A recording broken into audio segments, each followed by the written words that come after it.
ನಮ್ಮ ಜೀವನದಲ್ಲಿ ಎಲ್ಲವೂ ನಮ್ಮ ಇಷ್ಟದಂತೆ ನಡೆದ್ರೆ ದೇವ್ರ ಮೇಲೆ ನಂಬಿಕೆ ಇಡೋದು ಬಹಳನೇ ಸುಲಭ ಅಲ್ವಾ? ಕೆಲಸ ಸಿಕ್ತು, ಆರೋಗ್ಯ ಚೆನ್ನಾಗಿದೆ, ಸಂಬಂಧಗಳು ಚೆನ್ನಾಗಿವೆ, ಹಣ ಇದೆ, ಎಲ್ಲವೂ ನಮ್ಮ ಮನಸ್ಸಿನಂತೆ ನಡೀತಾ ಇದೆ. ಆಗ ನಾವು ಹೇಳ್ತೀವಿ ದೇವರು ನನ್ನ ಜೊತೆ ಇದ್ದಾನೆ ಅಂತ. ಆದರೆ ಒಂದು ಸಮಸ್ಯೆ ಬಂದಾಗ ನಾವು ಎಷ್ಟೇ ಪ್ರಾರ್ಥಿಸಿದ್ರೂ ಆ ಸಮಸ್ಯೆ ಪರಿಹಾರ ಆಗದೇ ಇದ್ದಾಗ, ನಾವು ಬಯಸಿದ ವ್ಯಕ್ತಿ ನಮ್ಮ ಜೀವನದಲ್ಲಿ ಉಳಿಯದೇ ಇದ್ದಾಗ, ಆಗ ನಮ್ಮ ನಂಬಿಕೆ ಪರೀಕ್ಷೆಗೆ ಒಳಗಾಗುತ್ತೆ. ನಾವು ಕೇಳ್ತೇವೆ, ದೇವ್ರೆ ನಾನು ಏನು ತಪ್ಪು ಮಾಡಿದೆ? ಆದರೆ ಬಹುಶಃ ನಾವು ಕೇಳಬೇಕಾದ ಪ್ರಶ್ನೆ ಸ್ವಲ್ಪ ಬೇರೆ ಇರ್ಬೋದು. ಯಾಕಂದರೆ ಪ್ರತಿಯೊಂದು ಘಟನೆಗೂ ತಕ್ಷಣ ಅರ್ಥ ಸಿಗೋದಿಲ್ಲ. ಕೆಲವು ಘಟನೆಗಳ ಅರ್ಥ ನಮಗೆ ವರ್ಷಗಳ ನಂತರ ಅರ್ಥವಾಗ್ಬೋದು. ಒಂದು ಸಣ್ಣ ಉದಾಹರಣೆ, ಒಬ್ಬ ಹುಡುಗಿಗೆ ಒಂದು ಕೆಲಸ ಬೇಕಿತ್ತು ಅಂದ್ಕೊಳ್ಳಿ. ಅವಳು ಆ ಕೆಲಸಕ್ಕಾಗಿ ತುಂಬ ತಯಾರಿ ಮಾಡ್ತಾಳೆ, ಇಂಟರ್ವ್ಯೂ ಚೆನ್ನಾಗಿ ಮಾಡ್ತಾಳೆ, ಅವಳಿಗೆ ಆ ಕೆಲಸ ಸಿಗುತ್ತೆ ಅಂತ ಎಲ್ಲರೂ ಭಾವಿಸಿರ್ತಾರೆ. ಆದರೆ ಅವಳಿಗೆ ಕೆಲಸ ಸಿಗೋದಿಲ್ಲ. ಅವಳು ತುಂಬ ಬೇಸರ ವ್ಯಕ್ತಪಡಿಸ್ತಾಳೆ. ದೇವರೇ, ನಾನು ಇಷ್ಟೊಂದು ಕಷ್ಟಪಟ್ಟೆ, ಯಾಕೆ ನನಗೆ ಈ ಅವಕಾಶ ಸಿಗಲಿಲ್ಲ ಅಂತ ಅಳ್ತಾಳೆ. ಕೆಲವು ತಿಂಗಳುಗಳ ನಂತರ ಅವಳಿಗೆ ಮತ್ತೊಂದು ಕೆಲಸ ಸಿಗುತ್ತೆ. ಅದು ಮೊದಲ ಕೆಲಸಕ್ಕಿಂತ ಉತ್ತಮವಾಗಿರುತ್ತೆ. ಅಲ್ಲಿ ಅವಳಿಗೆ ಹೊಸ ಕೌಶಲ್ಯಗಳು ಬರ್ತವೆ, ಹೊಸ ಜನರು ಪರಿಚಯ ಆಗ್ತಾರೆ, ಅವಳ ಜೀವನವೇ ಬದಲಾಗುತ್ತೆ. ಆಗ ಅವಳು ಹಿಂತಿರುಗಿ ನೋಡಿದಾಗ, ಆ ದಿನ ನನಗೆ ಆ ಕೆಲಸ ಸಿಗಲಿಲ್ಲ ಅಂತ ನಾನು ತುಂಬ ಅತ್ತಿದ್ದೆ, ಆದರೆ ಇಂದು ಆ ಕೆಲಸ ಸಿಗದೇ ಇದ್ದಿದ್ದೇ ಒಳ್ಳೆಯದಾಯಿತು ಅಂತ ಅರ್ಥ ಮಾಡ್ಕೊಳ್ತಾಳೆ. ಜೀವನದಲ್ಲಿ ಕೆಲವೊಮ್ಮೆ ಇಲ್ಲ ಅನ್ನೋ ಉತ್ತರವೇ ನಮ್ಮನ್ನು ಇನ್ನೊಂದು ಹೌದು ಕಡೆಗೆ ಕರೆದೊಯ್ಯಬಹುದು. ಆದರೆ ಆ ಸಮಯದಲ್ಲಿ ನಮಗೆ ಅದು ಕಾಣಿಸೋದಿಲ್ಲ. ಇಲ್ಲಿ ಒಂದು ವಿಷಯ ಸ್ಪಷ್ಟವಾಗಿ ಹೇಳಬೇಕು. ಪ್ರತಿಯೊಂದು ಕಷ್ಟಕ್ಕೂ ದೇವರು ಇದನ್ನು ಉದ್ದೇಶಪೂರ್ವಕವಾಗಿ ಮಾಡಿದ್ದಾನೆ ಎಂದು ನಾವು ಖಚಿತವಾಗಿ ಹೇಳಲು ಸಾಧ್ಯವಿಲ್ಲ. ಜೀವನದಲ್ಲಿ ಅನೇಕ ಘಟನೆಗಳು ನಮ್ಮ ಆಯ್ಕೆಗಳು, ಇತರರ ಆಯ್ಕೆಗಳು, ಪರಿಸ್ಥಿತಿಗಳು ಮತ್ತು ಅನಿರೀಕ್ಷಿತ ಘಟನೆಗಳಿಂದಲೂ ನಡೆಯುತ್ತವೆ. ಆದರೆ ಆಧ್ಯಾತ್ಮಿಕ ದೃಷ್ಟಿಯಿಂದ ನೋಡಿದ್ರೆ, ಕೆಲವರು ನಂಬುವುದೇನೆಂದರೆ, ನಮಗೆ ಸಿಗದ ಪ್ರತಿಯೊಂದು ವಸ್ತುವಿನ ಹಿಂದೆ ಯಾವುದೋ ಪಾಠ ಇರ್ಬೋದು. ಅದು ದೇವರ ಶಿಕ್ಷೆ ಅಂತ ಅಲ್ಲ, ಅದು ನಮ್ಮನ್ನು ಬೆಳೆಸುವ ಒಂದು ಅವಕಾಶವಾಗಿರ್ಬೋದು. ನಮ್ಮ ಸಹನ ಹೆಚ್ಚಿಸಲು, ನಮ್ಮ ದೃಷ್ಟಿಕೋನ ಬದಲಾಯಿಸಲು, ನಮ್ಮನ್ನು ನಮ್ಮ ಬಗ್ಗೆ ತಿಳಿದುಕೊಳ್ಳಲು, ಅಥವಾ ನಾವು ಹೋಗಬೇಕಾದ ದಾರಿಯನ್ನು ಬದಲಾಯಿಸಲು. ಕೆಲವೊಮ್ಮೆ ಜೀವನ ನಮ್ಮ ಕೈಯಲ್ಲಿದ್ದ ಒಂದು ಬಾಗಿಲನ್ನು ಮುಚ್ಚುತ್ತೆ. ನಾವು ಆ ಬಾಗಿಲನ್ನೇ ನೋಡ್ತಾ ಕುಳಿತಿರ್ತೇವೆ, ಆದರೆ ನಮ್ಮ ಹಿಂದೆ ಇನ್ನೊಂದು ಬಾಗಿಲು ತೆರೆದಿರಬಹುದು. ಭಗವದ್ಗೀತೆಯಲ್ಲಿ ಶ್ರೀಕೃಷ್ಣ ಅರ್ಜುನನಿಗೆ ಕರ್ಮದ ಬಗ್ಗೆ ಬಹಳ ಆಳವಾದ ವಿಚಾರವನ್ನು ಹೇಳ್ತಾರೆ.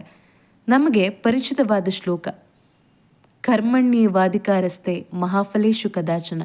ಸರಳವಾಗಿ ಹೇಳೋದಾದರೆ, ನಮ್ಮ ಅಧಿಕಾರ ನಮ್ಮ ಕರ್ಮದ ಮೇಲಿದೆ. ಫಲಿತಾಂಶವನ್ನು ಸಂಪೂರ್ಣವಾಗಿ ನಿಯಂತ್ರಿಸುವ ಅಧಿಕಾರ ನಮ್ಮಲ್ಲಿಲ್ಲ. ಇದನ್ನು ನಮ್ಮ ಜೀವನಕ್ಕೆ ಅನ್ವಯಿಸಿ ನೋಡಿ. ನಾವು ಪರೀಕ್ಷೆಗೆ ಚೆನ್ನಾಗಿ ಓದ್ಬೋದು, ಆದರೆ ಫಲಿತಾಂಶ ಹೇಗಿರುತ್ತೆ ಎಂಬುದನ್ನು ಸಂಪೂರ್ಣವಾಗಿ ನಿಯಂತ್ರಿಸಲು ಸಾಧ್ಯವಿಲ್ಲ. ನಾವು ಇಂಟರ್ವ್ಯೂಗೆ ಚೆನ್ನಾಗಿ ತಯಾರಾಗ್ಬೋದು, ಆದರೆ ಆಯ್ಕೆ ಮಾಡುವ ನಿರ್ಧಾರ ನಮ್ಮ ಕೈಯಲ್ಲಿಲ್ಲ. ನಾವು ಒಬ್ಬ ವ್ಯಕ್ತಿಯನ್ನು ಪ್ರಾಮಾಣಿಕವಾಗಿ ಪ್ರೀತಿಸ್ಬೋದು, ಆದರೆ ಆ ವ್ಯಕ್ತಿ ನಮ್ಮ ಜೊತೆ ಜೀವನ ಪೂರ್ತಿ ಇರ್ತಾನೆ ಅಂತ ಖಚಿತಪಡಿಸಲು ಸಾಧ್ಯವಿಲ್ಲ. ನಾವು ಪ್ರಾರ್ಥಿಸ್ಬೋದು, ಆದರೆ ಪ್ರಾರ್ಥನೆಗೆ ಉತ್ತರ ಯಾವ ರೂಪದಲ್ಲಿ ಬರ್ತದೆ ಎಂಬುದನ್ನು ನಾವು ನಿರ್ಧರಿಸಲು ಸಾಧ್ಯವಿಲ್ಲ. ಹಾಗಾಗಿ ನಮ್ಮ ಕೆಲಸ ಪ್ರಯತ್ನ ಮಾಡೋದು, ನಮ್ಮ ಜವಾಬ್ದಾರಿ ಸರಿಯಾದ ಕರ್ಮ ಮಾಡುವುದು, ಫಲಿತಾಂಶವನ್ನು ಸ್ವೀಕರಿಸುವ ಶಕ್ತಿಯನ್ನು ಬೆಳೆಸುವುದು ಆಧ್ಯಾತ್ಮಿಕತೆಯ ಒಂದು ಭಾಗ. ಕೆಲವೊಮ್ಮೆ ನಾವು ಒಬ್ಬ ವ್ಯಕ್ತಿಯನ್ನು ತುಂಬ ಪ್ರೀತಿಸ್ತೇವೆ, ಅವರೇ ನಮ್ಮ ಜೀವನ ಅಂತ ಭಾವಿಸ್ತೇವೆ, ಅವರ ಜೊತೆ ಭವಿಷ್ಯವನ್ನು ಕಲ್ಪಿಸಿಕೊಂಡಿರ್ತೇವೆ. ಆದರೆ ಒಂದಿನ ಅವರು ನಮ್ಮ ಜೀವನದಿಂದ ದೂರವಾಗ್ತಾರೆ. ಆಗ ನಾವು ದೇವರನ್ನು ಕೇಳ್ತೇವೆ, ದೇವರೇ, ನಾನು ಆ ವ್ಯಕ್ತಿಯನ್ನೇ ಕೇಳಿದ್ದೆ, ಹಾಗಾದರೆ ಯಾಕೆ ಸಿಗಲಿಲ್ಲ? ಇಲ್ಲಿ ಯಾರಿಗೂ ಸುಲಭವಾದ ಉತ್ತರ ಕೊಡಲು ಸಾಧ್ಯವಿಲ್ಲ. ಆದರೆ ಒಂದು ವಿಷಯ ನೆನಪಿಡಿ, ಯಾರನ್ನಾದರೂ ಕಳೆದುಕೊಂಡಿದ್ದೀರಿ ಅಂದರೆ ನೀವು ನಿಮ್ಮ ಮೌಲ್ಯವನ್ನು ಕಳೆದುಕೊಂಡಿದ್ದೀರಿ ಅಂತಲ್ಲ. ಒಂದು ಸಂಬಂಧ ಮುಗಿದಿದೆ ಅಂದರೆ ನಿಮ್ಮ ಜೀವನ ಮುಗಿದಿದೆ ಅಂತಲ್ಲ. ಕೆಲವೊಮ್ಮೆ ನಾವು ಒಬ್ಬ ವ್ಯಕ್ತಿಯನ್ನು ಕಳೆದುಕೊಂಡ ನಂತರವೇ ನಮ್ಮನ್ನು ನಾವು ಮತ್ತೆ ಕಂಡುಕೊಳ್ತೇವೆ, ನಮ್ಮ ಆತ್ಮಗೌರವವನ್ನು ಉಳಿಸ್ಕೊಳ್ತೇವೆ, ನಮ್ಮ ಮಿತಿಗಳನ್ನು ಅರ್ಥ ಮಾಡ್ಕೊಳ್ತೇವೆ, ನಮ್ಮ ಅಗತ್ಯಗಳನ್ನು ತಿಳಿದುಕೊಳ್ತೇವೆ ಮತ್ತು ನಾವು ಪ್ರೀತಿಯನ್ನು ಬೇಡಿಕೊಳ್ಳಬೇಕಾದ ಅಗತ್ಯವಿಲ್ಲ ಎಂಬುದನ್ನು ಕಲಿತೇವೆ. ನಮ್ಮ ಜೀವನದಲ್ಲಿ ಒಂದು ದೊಡ್ಡ ತಪ್ಪು ಕಲ್ಪನೆ ಇದೆ. ನಾವು ಬಯಸಿದ್ದು ತಕ್ಷಣ ಸಿಗದಿದ್ದರೆ ಇದು ನನಗೆ ಸಿಗೋದಿಲ್ಲ ಅಂದ್ಕೊಳ್ತೇವೆ. ಆದರೆ ತಡ ಮತ್ತು ನಿರಾಕರಣೆ ಒಂದೇ ಅಲ್ಲ. ಕೆಲವೊಮ್ಮೆ ಸಮಯ ಬೇಕಾಗತ್ತೆ. ನಾವು ಸಿದ್ಧರಾಗಿರದೇ ಇರ್ಬೋದು, ಪರಿಸ್ಥಿತಿ ಸಿದ್ಧವಾಗಿರದೇ ಇರ್ಬೋದು, ಅವಕಾಶ ಇನ್ನೂ ಬಂದಿರದೇ ಇರ್ಬೋದು. ಆದರೆ ಇಲ್ಲಿ ಮತ್ತೊಂದು ಸತ್ಯವೂ ಇದೆ. ಪ್ರತಿಯೊಂದು ತಡವು ಒಳ್ಳೆಯ ಫಲಿತಾಂಶಕ್ಕೆ ಹೋಗುತ್ತೆ ಅಂತ ಹೇಳಲು ಸಾಧ್ಯವಿಲ್ಲ. ಕೆಲವೊಮ್ಮೆ ಉತ್ತರ ಇಲ್ಲ ಆಗಿರ್ಬೋದು ಮತ್ತು ಆ ಇಲ್ಲ ಅನ್ನು ಸ್ವೀಕರಿಸುವುದು ಜೀವನದ ಒಂದು ಪಾಠ. ಯಾಕಂದರೆ ನಾವು ದೇವರಲ್ಲಿ ನಂಬಿಕೆ ಇಡುವುದು ಅಂದರೆ ನಮ್ಮ ಪ್ರತಿಯೊಂದು ಆಸೆಯು ಈಡೇರಬೇಕು ಎಂದು ಒಪ್ಪಂದ ಮಾಡಿಕೊಳ್ಳೋದಲ್ಲ. ನಮ್ಮ ಆಸೆ ಈಡೇರಿದಾಗ ಮಾತ್ರ ದೇವರನ್ನು ನಂಬುವುದು ನಂಬಿಕೆಯ ಒಂದು ಭಾಗ.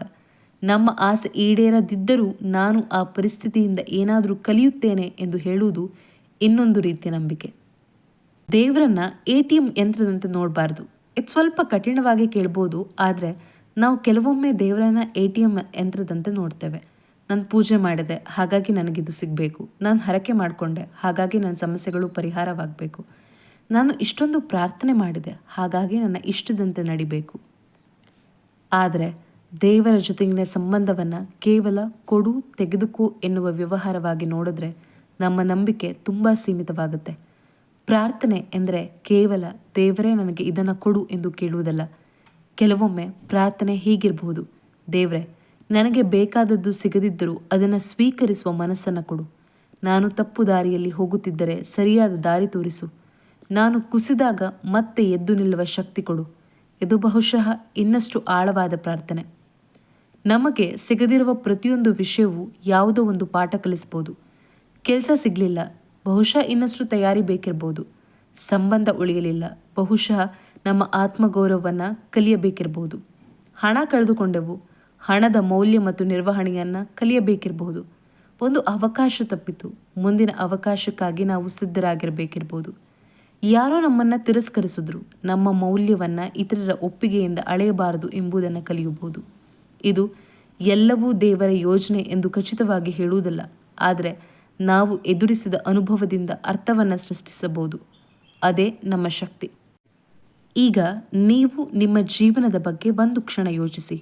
ನೀವು ತುಂಬ ಬಯಸಿದ್ದರೂ ಸಿಗದ ಒಂದು ವಿಷಯ ಇದೆಯಾ?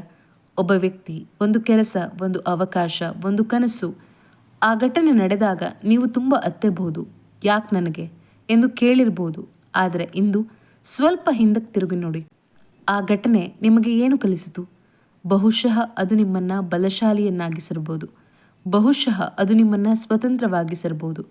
ಬಹುಶಃ ಅದು ನಿಮ್ಮ ಜೀವನದ ಆದ್ಯತೆಗಳನ್ನು ಬದಲಿಸಿರಬಹುದು. ಅಥವಾ ಇನ್ನೂ ಅದರ ಅರ್ಥ ನಿಮಗೆ ಸಿಕ್ಕಿಲ್ಲದಿರಬಹುದು. ಅದು ಕೂಡ ಸರಿ. ಪ್ರತಿಯೊಂದು ಪ್ರಶ್ನೆಗೆ ತಕ್ಷಣ ಉತ್ತರ ಸಿಗಬೇಕೆಂದಿಲ್ಲ. ಮುಂದಿನ ಬಾರಿ ನಿಮ್ಮ ಜೀವನದಲ್ಲಿ ನೀವು ತುಂಬ ಬಯಸಿದ ಒಂದು ವಿಷಯ ಸಿಗದಿದ್ದರೆ ಈ 5 ಪ್ರಶ್ನೆಗಳನ್ನು ನಿಮ್ಮನ್ನು ನೀವು ಕೇಳಿಕೊಳ್ಳಿ. ಮೊದಲನೆಯದು, ನಾನು ಇದಕ್ಕಾಗಿ ನನ್ನಿಂದ ಸಾಧ್ಯವಾದಷ್ಟು ಪ್ರಯತ್ನ ಮಾಡಿದ್ದೇನಾ? ಎರಡನೆಯದು, ಈ ಪರಿಸ್ಥಿತಿಯಲ್ಲಿ ನನ್ನ ನಿಯಂತ್ರಣದಲ್ಲಿ ಏನಿದೆ? ಮೂರನೆಯದು, ನಾನು ಏನು ಕಲಿಯಬಹುದು? ನಾಲ್ಕನೆಯದು, ನಾನು ಬಿಡಬೇಕಾದ ಯಾವುದಾದ್ರೂ ವಿಷಯ ಇದೆಯಾ? ಐದನೆಯದು, ಮುಂದಿನ ಹೆಜ್ಜೆ ಯಾವುದು? ಈ ಪ್ರಶ್ನೆಗಳು ನಮ್ಮ ಗಮನವನ್ನು ನನಗೆ ಯಾಕೆ ಸಿಗಲಿಲ್ಲ ಎಂಬುದರಿಂದ ಈಗ ನಾನು ಏನು ಮಾಡಬಹುದು ಎಂಬ ಕಡೆಗೆ ತರುತ್ತವೆ. ಅದೇ ಬದಲಾವಣೆ.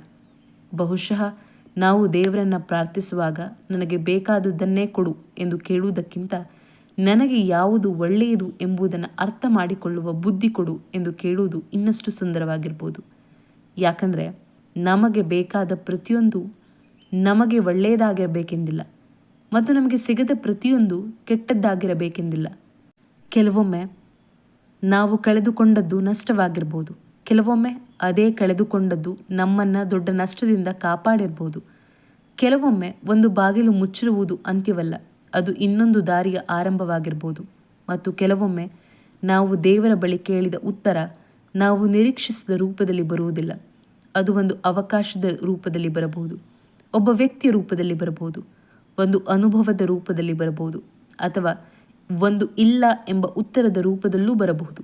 ಹಾಗಾಗಿ ಮುಂದಿನ ಬಾರಿ ನೀವು ತುಂಬ ಬಯಸಿದ್ದು ಸಿಗದಿದ್ದಾಗ ತಕ್ಷಣ ದೇವರು ನನ್ನನ್ನು ಮರೆತಿದ್ದಾನೆ ಎಂದು ಅಂದುಕೊಳ್ಳಬೇಡಿ. ಸ್ವಲ್ಪ ನಿಲ್ಲಿ, ಉಸಿರೆಳೆದುಕೊಳ್ಳಿ, ನಿಮ್ಮ ಮನಸ್ಸಿಗೆ ಹೇಳಿಕೊಳ್ಳಿ, ಈಗ ನನಗೆ ಅರ್ಥ ಆಗ್ತಾ ಇಲ್ಲ, ಆದರೆ ಈ ಅನುಭವದಿಂದ ನಾನೇನಾದರೂ ಕಲಿತೇನೆ. ಮುಂದಿನ ಹೆಜ್ಜೆಯನ್ನು ನಾನು ಪ್ರಾಮಾಣಿಕವಾಗಿಡ್ತೇನೆ. ಬಹುಶಃ ಅದೇ ನಿಜವಾದ ನಂಬಿಕೆ. ಈ ವಿಡಿಯೋ ನಿಮಗೆ ಇಷ್ಟ ಆಗಿದರೆ ಲೈಕ್ ಮಾಡಿ, ನಿಮ್ಮ ಮನಸ್ಸಿಗೆ ಹತ್ತಿರವಾದ ಒಬ್ಬ ವ್ಯಕ್ತಿಯೊಂದಿಗೆ ಶೇರ್ ಮಾಡಿ. ಇಂತಹ ಆಳವಾದ ಜೀವನದ ವಿಚಾರಗಳನ್ನು ಕನ್ನಡದಲ್ಲಿ ಕೇಳಲು ಕನ್ನಡ ಮೈಂಡ್ಫುಲ್ ಬುಕ್ಸ್ ಚಾನಲನ್ನು ಸಬ್ಸ್ಕ್ರೈಬ್ ಮಾಡಿ. ಮತ್ತೊಂದು ಅರ್ಥಪೂರ್ಣ ವಿಚಾರದೊಂದಿಗೆ ಮತ್ತೆ ಭೇಟಿಯಾಗೋಣ. ಧನ್ಯವಾದಗಳು.